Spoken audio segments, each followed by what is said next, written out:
Good morning, good afternoon, good evening, wherever you are in this world. Welcome to the World Storytelling Cafe. Its first broadcast. The cafe is the dream of Mike and Lucy, who are in the middle, or were in the middle until this current situation came about, of setting up their own storytelling centre in Marrakesh. As we can't do that for the moment, we're creating a whole storytelling situation on the World Wide Web. And I'm travelling down the virtual highway into your front room, or wherever you happen to be listening. And there'll be other tellers every day. Monday will be me again, I'm afraid. Tuesday, Pauline Cordner, a wonderful Scots storyteller, and Baden Prince, whose heritage is from Antigua, based in London. And so on through the week. All the details will be on our webpage. But for now, let's have a story. Or two, or three. We'll do maybe a long one for the long people, a short one for the short people, and an in-between one for the in-between people. And you make up your own mind who you are. And this one is from way back in time, when my hair was dark and my beard was ginger, and all my teeth were my own. And there was a girl. And she lived in a village, in a forest, in the middle of China. And she made the most beautiful ribbons you've ever seen in all of your life. And if you're listening at home, I might pause at that moment when this life comes up, and you can all shout in your room, "Life!" at the top of your voices. And everyone from the village sewed those ribbons onto their clothes. You know what it's like when you got new clothes. You love to show them off. And they'd walk around the village in their fine clothes, but everyone had the same clothes. There was no one to show them off to. So they walked through the forest till they came to the city. And everyone admired them. But in the middle of the city was a palace. And in the middle of the palace was an emperor. And he looked out of his window. "How come those people down there have got better clothes than me? Servants, go and find out where they got them from." And the servants went out and found out all about the ribbon maiden. "Well, don't just sit there. Go and fetch her." Well, off went the servants, through the palace, through the city, through the forest, till they came to the village. And there was the ribbon maiden, making the most beautiful ribbons you've ever seen in all of your life.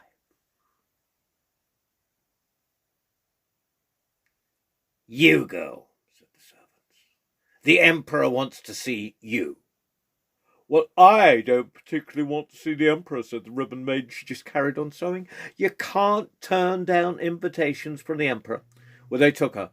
They put her in a cart. They dragged her to the forest. They dragged her to the city. They dragged her to the palace. And they threw her down at the emperor's feet. "You go.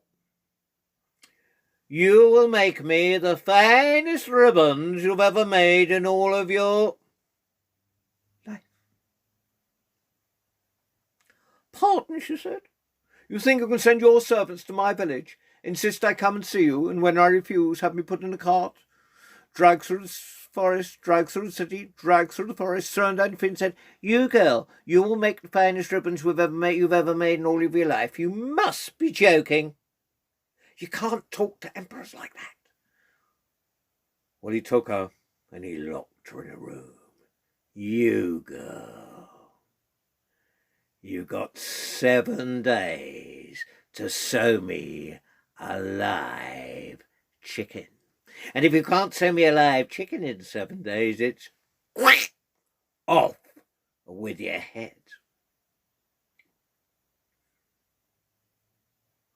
Well, she was very worried, as you can imagine.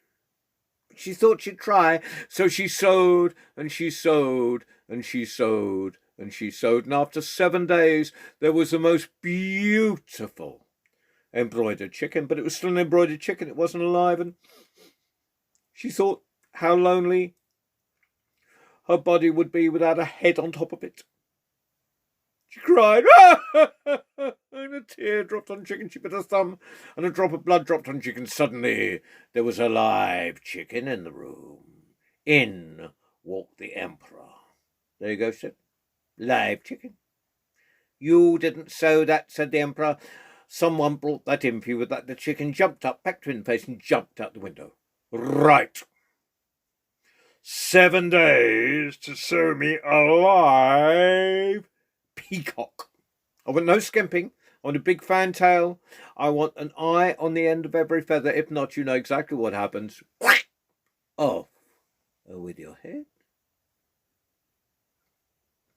Which is even more worried. But she thought she'd try, so she sewed, and she sewed, and she sewed, and she sewed, and after 7 days, there was the most beautiful embroidered peacock. But it was still an embroidered peacock, it wasn't alive. And she thought how difficult it would be to hold up her head without a body underneath it. And she cried, and a tear dropped on the peacock. She dropped her... She bit her thumb, and a drop of blood dropped on the peacock. Suddenly, there was a live peacock in the room. In walked the emperor. There you go, she said. Live peacock. You didn't sew that, said the emperor. Someone brought that in for you with that. The peacock jumped up, packed him in the face, and flopped out of the window. If you see a peacock trying to fly, they flop. Right, she said. He is satisfied now. No, said the emperor, and I want no more tricks. You've got 7 days to sew me a litzer. Let's think.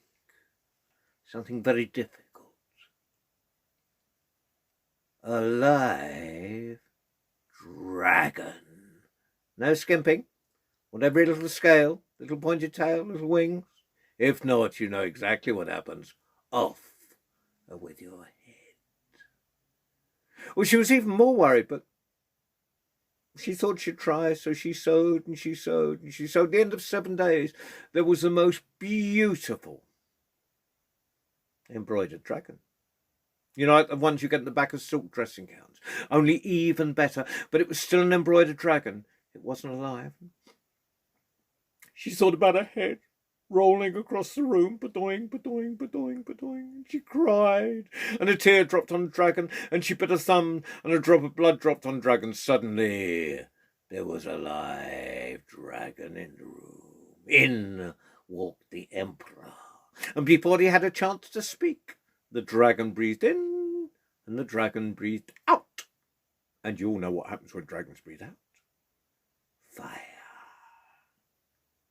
There was just a little pile of ashes where the emperor used to be. Right, where do you want to go, said the dragon to the girl. Back to my village, she said. You all know that. On my back, said the dragon.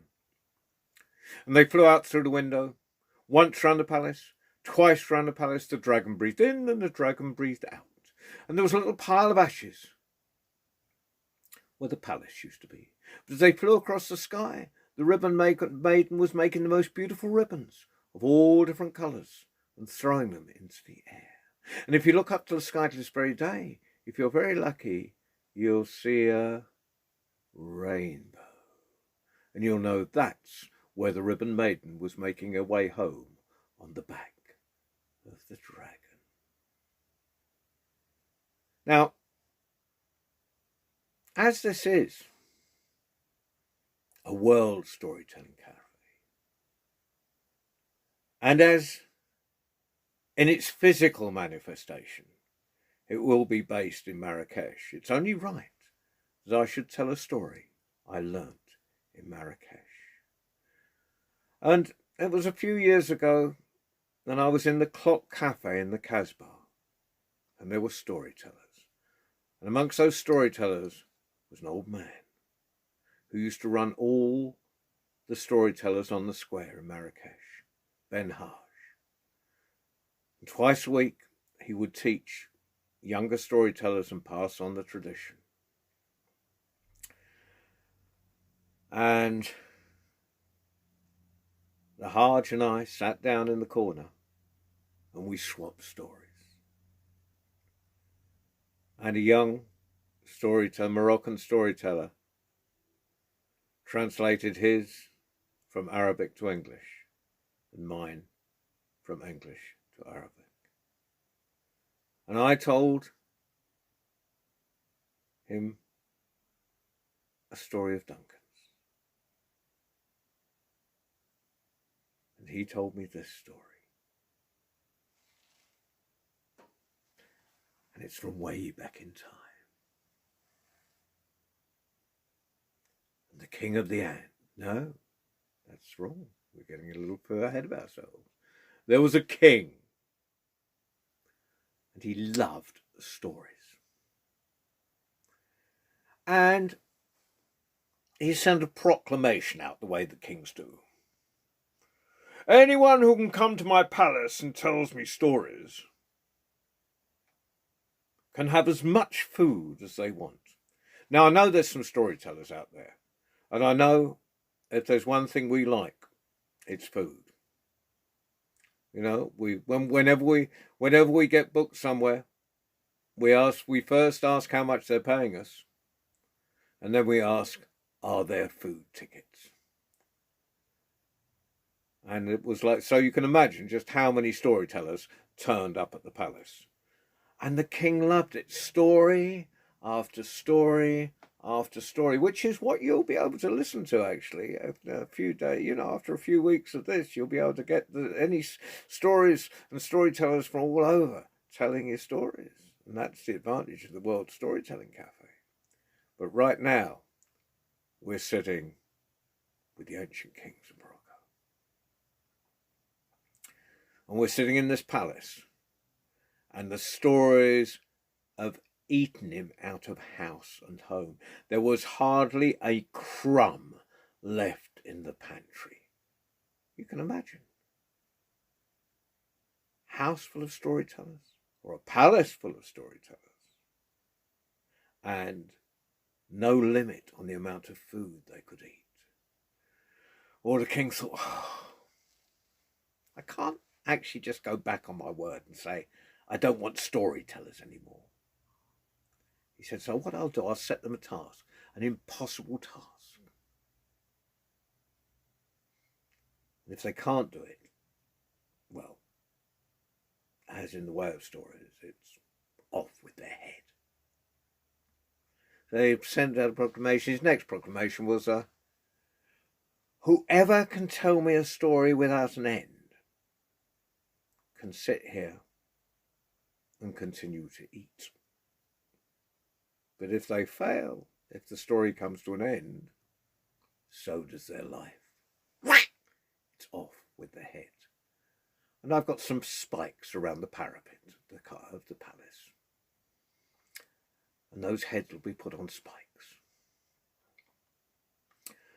Well, many a young man came, and a young woman, and they tried to tell stories. Well, there's many insects in this world, but not all can produce honey. And in the way of young people, they all failed. And it's right when you're young to fall in your face and fail when you try something. But not in those. So you've got to be careful where you try. And they failed in entirely the wrong place. And soon the parapet was full of heads on spikes. Well, one day a storyteller turned up and he said, he was a good-looking young fellow, actually. And he said, Your Majesty, I think I can do a story without end. In fact, I know I can do a story without end. The king said, well, you know the penalty if you fail.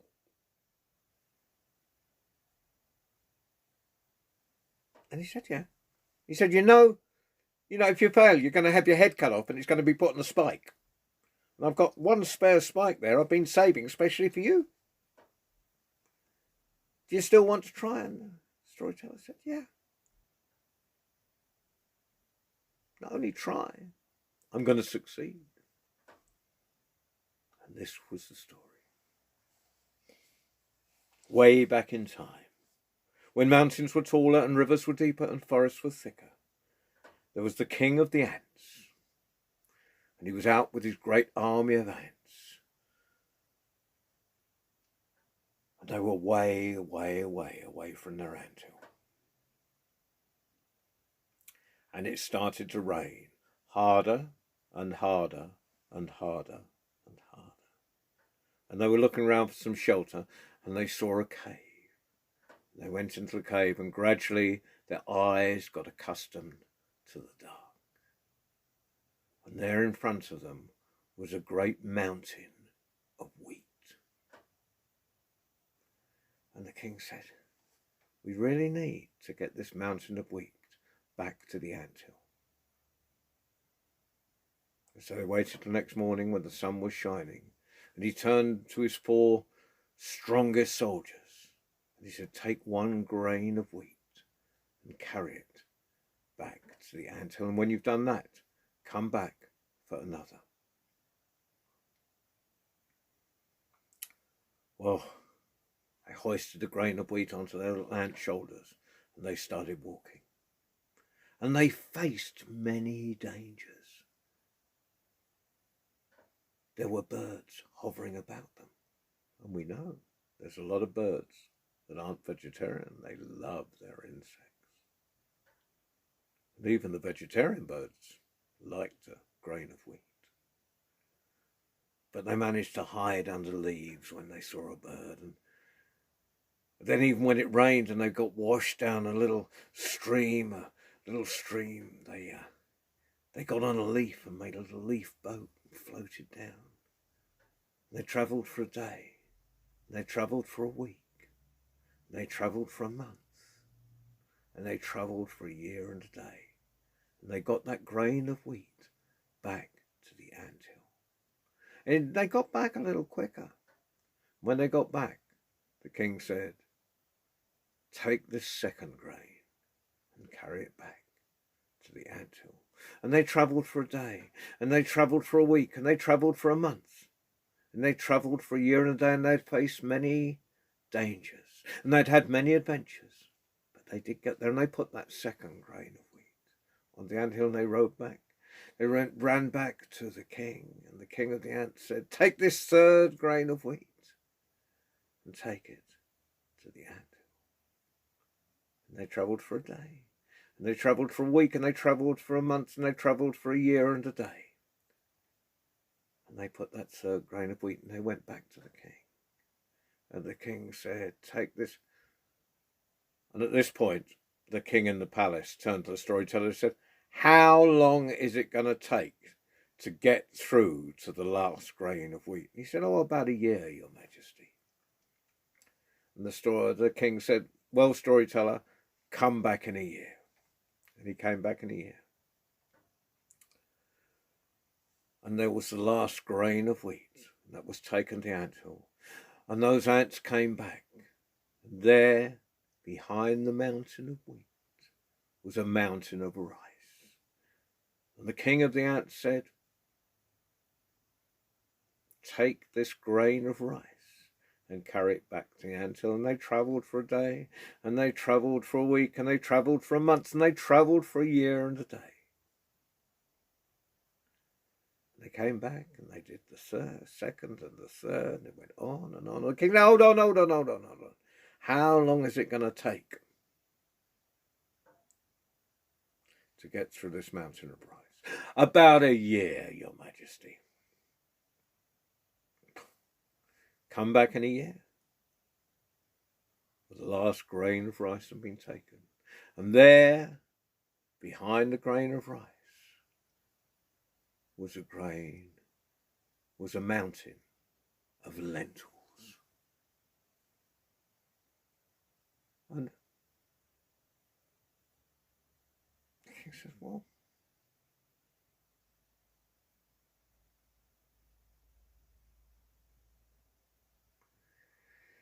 before you start, how long is it going to get through this? He said, about a year, Your Majesty. He said, but before I carry on,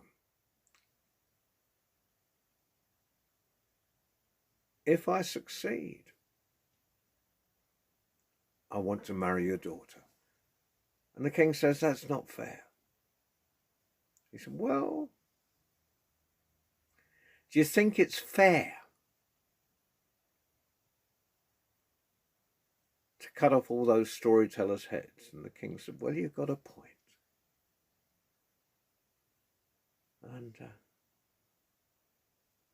And the storyteller and the king's daughter were married. And after 9 months or so, she bore him a child. And when it was time to tell the story,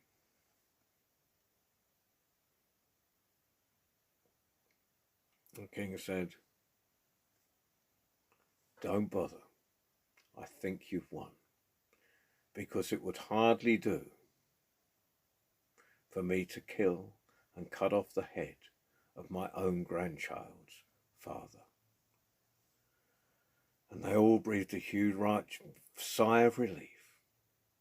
And the storyteller, well, now he was a rich man, married to a king's daughter, and they all lived happily for the rest of their lives. Whoa. Now,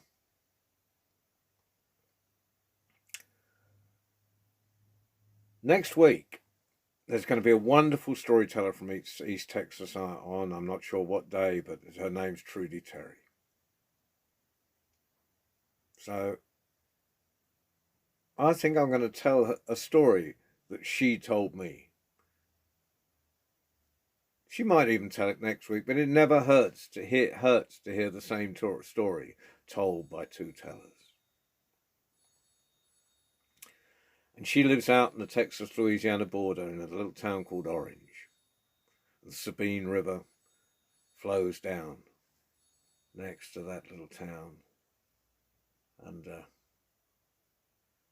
she took me out on one of those airboats there. We went through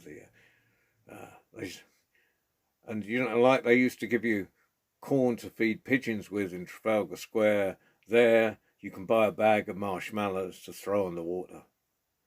And the gators come up.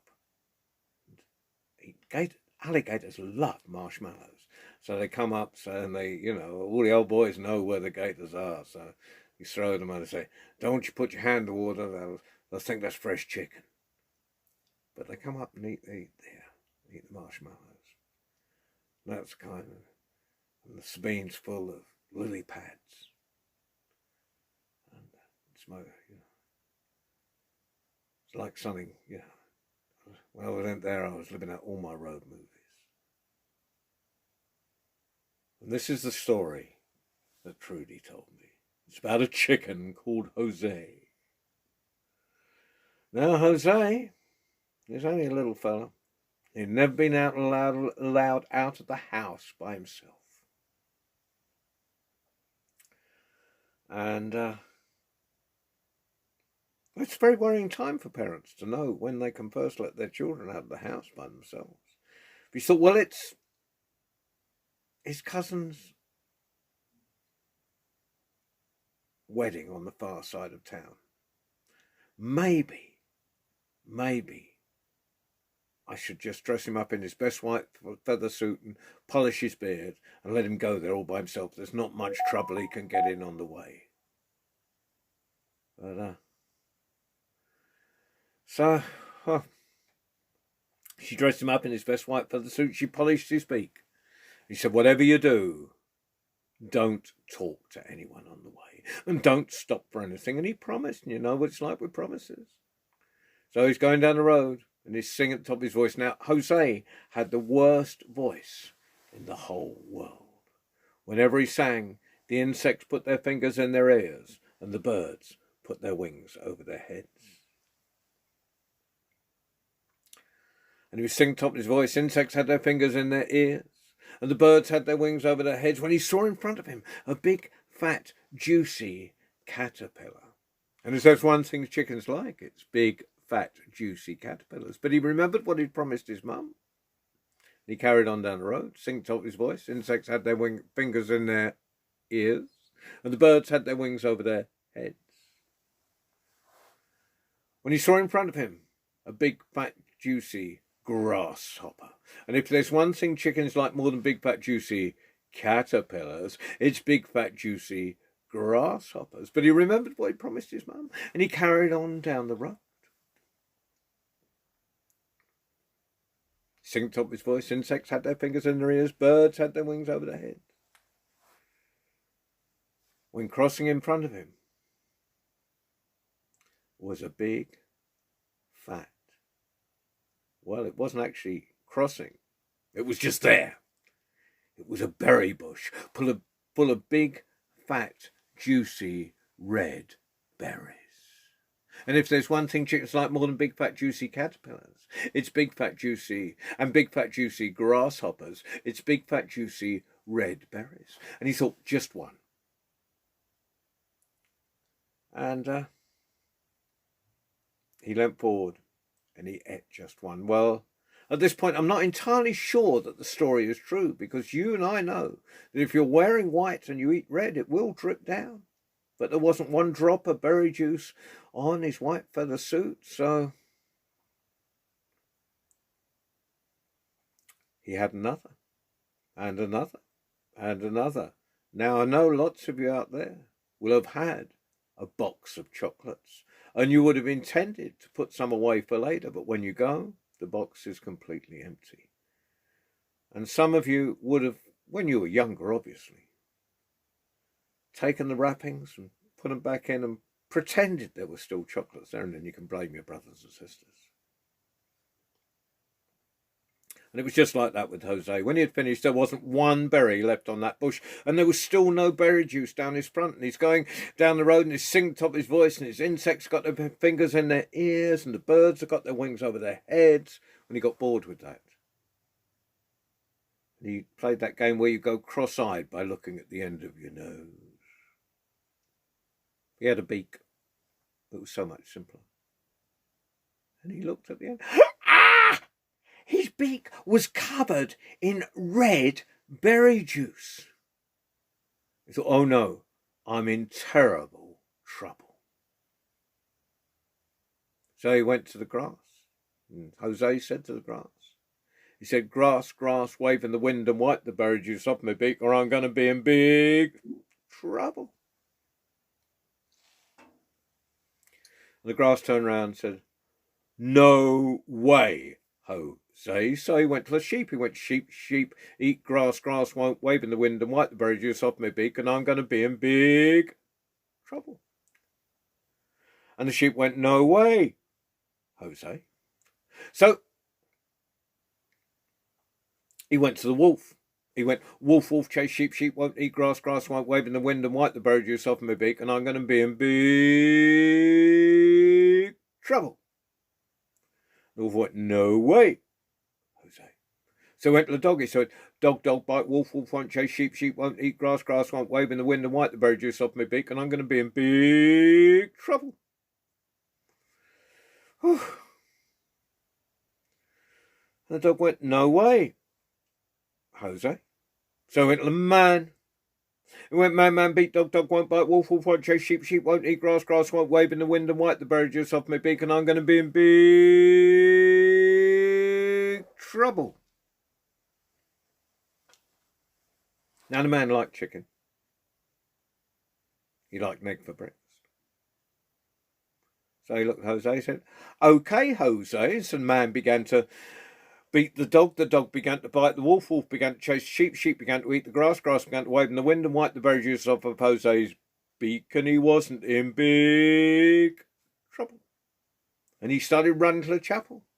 He was singing top of his voice, and insects had their fingers in their ears, and the birds had their wings over their heads, and he got to the chapel door, and he threw the doors open. He shouted, I'm here, I can sing for you. And everyone in the chapel shouted, No way, Jose. That was a little silly one I picked up in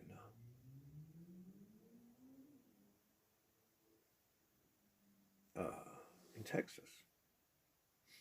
Now, this is one that was collected a long time ago, but I do love Romanian stories. I've got a little house there. I use it to write in, paint. It's up in Kolibica. Can't get there at the moment for obvious reasons. Kolibica is a beautiful little place next to a lake in the middle of the forest, up a mountain, about 20 kilometers from where Bram Stoker talks about in Dracula. And I get off the train at Bistrița, which is where Bram Stoker's leading character got off the train. And the forests are full of bears and wolves still. And there's a dog that comes and sits on my doorstep when I get there. It recognises the sound of my car. It just guards my house and then wanders off when I go. Like a cat. Just goes from door to door, other people feed it. And this is a story, actually it's a gypsy story. It's called The Iron Man. And again, it's from way back in time. Not in my time, not in your time, but it was in someone's time.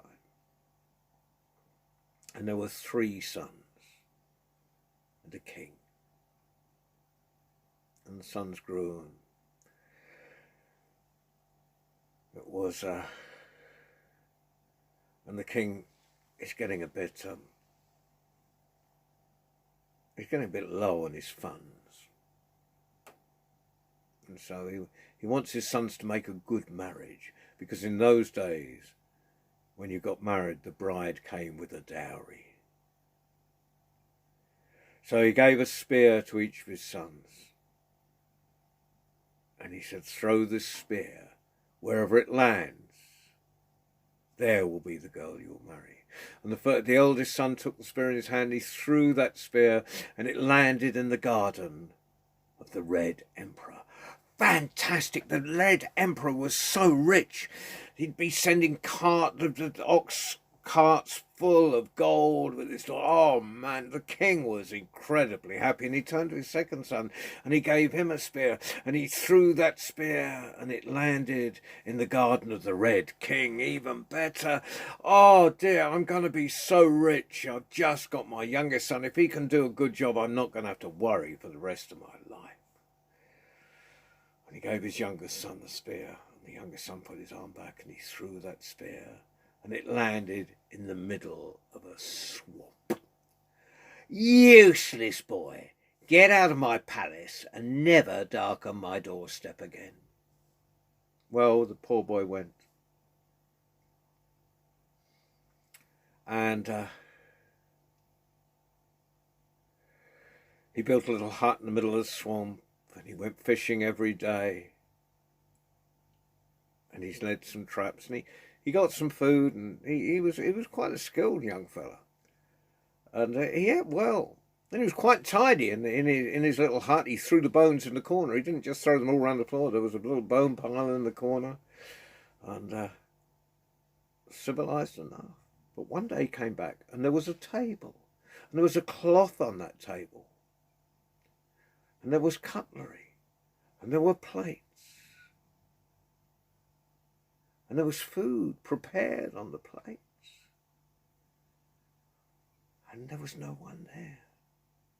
And he thought, I'd love to thank them, but right now I'm going to eat this food. And he ate it, and he just left everything as it was. And when he came back, the place was immaculate, and there was food again on the table, and there was this beautiful tablecloth, and there in the corner was a girl of silver. And he looked at her, he said, I'm going to marry you.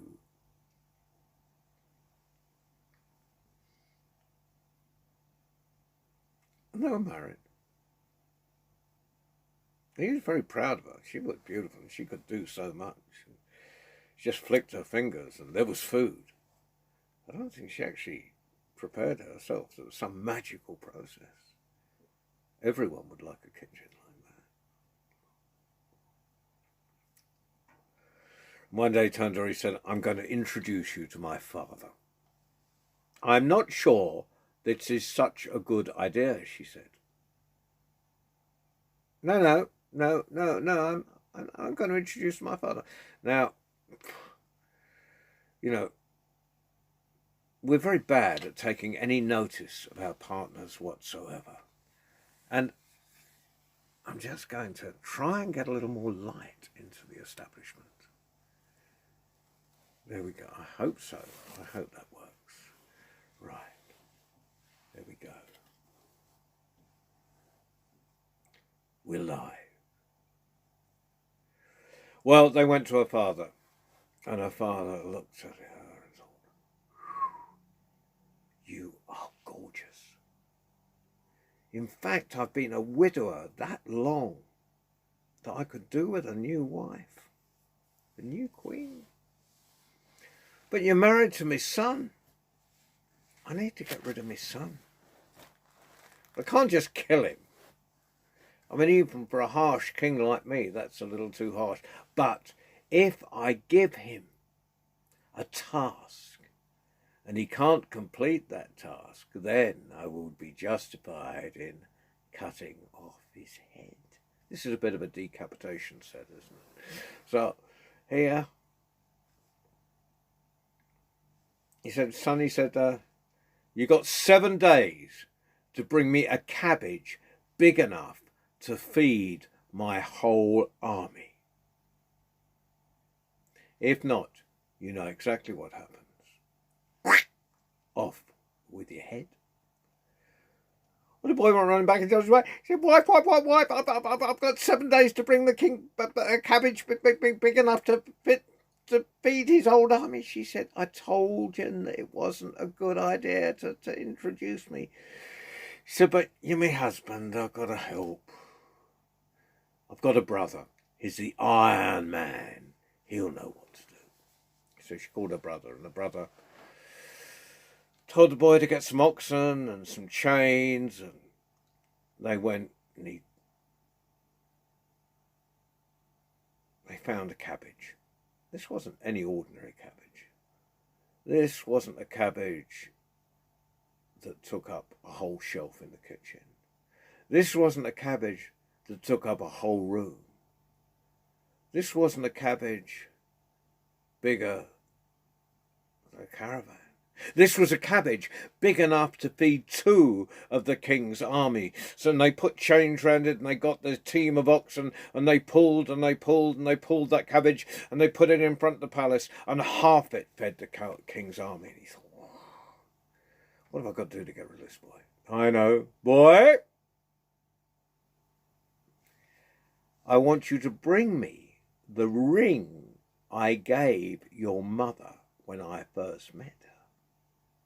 If not, you've only got 7 days. It's off with your head.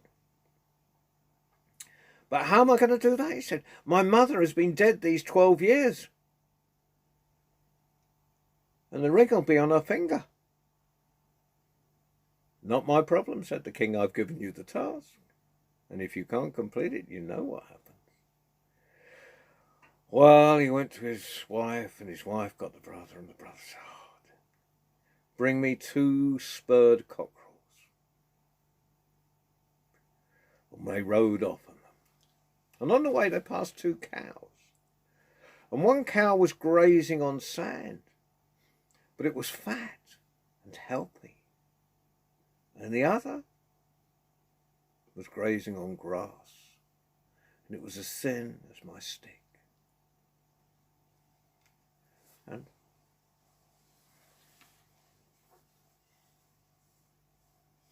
just as thin as that.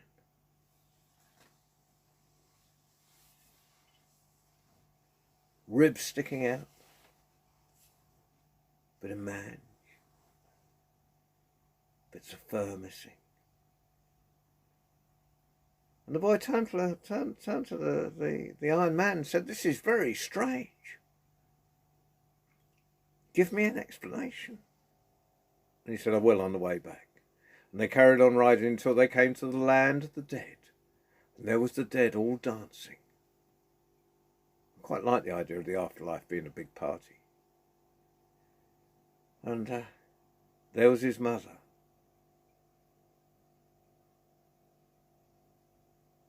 And the Iron Man said, look, I can't go with you. The last time I was in there, I just upset everyone a little bit. But you go down there and you dance with your mother. Take this handkerchief, just hold her by the hand.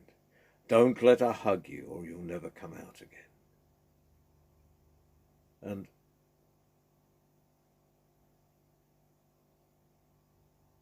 he went down and he took his mother by the hand, and they danced and they danced and they danced and they danced. And every time she went to hug him, he sidestepped, but he never let go of her hand. And eventually he just slid that handkerchief off her hand and down her finger, and the ring came off into the handkerchief. And he went back and he got on his cockerel. And they rode off back and they passed the 2 cows. And he said, you promised me an explanation. And the Iron Man said, I did and I will. You see, the one grazing on sand might not have had much, but its parents loved it and nurtured it. And as a result, it got fat and healthy. And you see the one with its ribs sticking out and the bits of fur missing, well, that had all it wanted materially. But its parents ignored it and didn't nurture it and didn't love it at all. And it just got thinner and thinner and thinner. Thank you, said the boy. I've learnt a great lesson. And he carried on till he came to his father, the king. And the king said, you useless boy, you failed. I've got no choice but to cut off your head. And the boy went, failed, and he took the handkerchief, opened it, click, and the ring fell out on the stone floor of the palace. What have I got to do to get rid of this boy? Bring me the Iron Man. Well, the boy told his sister, and the sister told her brother, and the brother said, oh, this is the last time I do anything for you, but, you know, you're my sister, and he's your husband, so we really ought to keep him alive. So he went to his own home and he took an iron chair and he put it in one pocket, and he took an iron ladder and he put it in the other. And he went to the king's palace. And there was the king sitting on a great platform, and there was a big banqueting table on the platform. And there were wooden steps up. The king said, come, come, come, come, come. And the Iron Man put his foot on one step, and you remember those old wooden ladders that you never quite sure if the rungs were going to break or not. And they'd creak, and you'd sort of wonder whether you dare. Well, it was a bit like that. He stood on one step, and the Iron Man thought, if I walk up there, I'm just going to go through. So he took the iron ladder out of his pocket, and he put it up against the platform. He climbed up to the platform. And the king said, sit down, and the Iron Man looked at the chairs. No, those chairs, those really spindly legs, the ones you don't lean back on too far, especially if you're in a friend's house. It gets really embarrassing when you hear that. So he put one chair aside, and he took his iron chair out of the pocket and he put it down next to the king. He turned to the king, he said, why do you want me here? And the king said, well, I just wanted to have a little talk. Thought we could become friends. And the Iron Man said, I don't believe a word of it. And he took his great iron hand and he slapped that king so hard, the king's head flew off across the room. As it flew off, the girl of silver turned into gold. She became a golden girl. And the Iron Man, he turned to everyone. He said, from now on, in my presence, let everyone be pleasant to each other. If not, they might get a bit of a slap. And I think I'm going to bring this set to an end. And I look forward to speaking to you tomorrow. And I shall look forward to listening to all the other tellers through the week. And stay safe, and stay warm, and stay fed, and look after your neighbours. And all be pleasant to each other from this moment and forever. It's been great talking to you. It's been a wonderful, I've had so much joy, so much fun. And we're going to have much, much more fun in the months to come.